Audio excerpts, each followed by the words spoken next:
Well, hey there. So, uh, got a different tack today. Still talking about relationship comparison and contrast, but got some stories for you. Just some things about me. Uh, no, not about me, but about others who came before me. Uh, Talked to my grandma number of years ago and found out that she actually darned socks. She fixed socks for soldiers during World War One. It's one of her earliest memories. She was just a little kid, and they put her to work during the war. Talked to my grandpa Ashton, and graduated from college and then went on and became an engineer. And uh, while he was there, he built the first aluminum bridge in the United States. Then he also went on to build 7 other bridges across the Mississippi. My mom grew up in Iowa City, Iowa, and you never knew this when she was alive. Of course, she died when I was quite young, but never knew any musical talent. She just wanted us to have it. Uh, she was a drummer in a Scottish bagpipe band. Never would have guessed. That's one of the things she had done.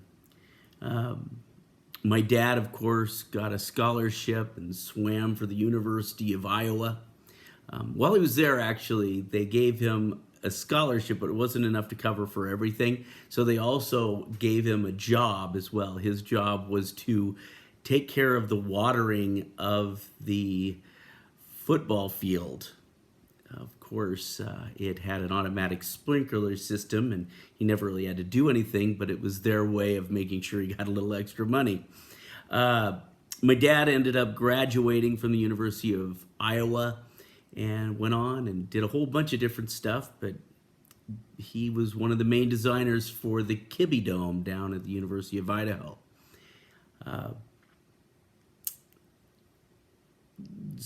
If you know me, if you've had the dishonor of being in any of my classes, you know that I've got lots and lots of stories about all kinds of things.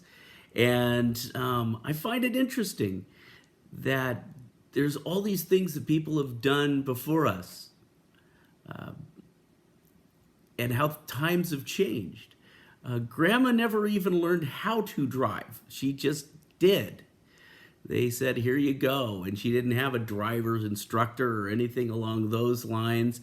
And she got her driver's license just after they finally said, yeah, you need to have one of those. And so she did that out in Fargo, North Dakota.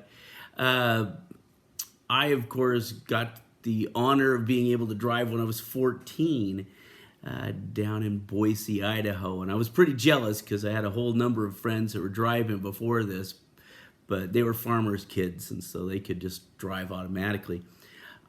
I had to wait all the way till I was 14. I remember being in middle school and the teacher actually said, okay, well, we're going to go to this place after school. So how many of you guys can get a car today and drive some of the kids from class? And we did it. And I can't see that flying nowadays. Just kind of interesting how it is.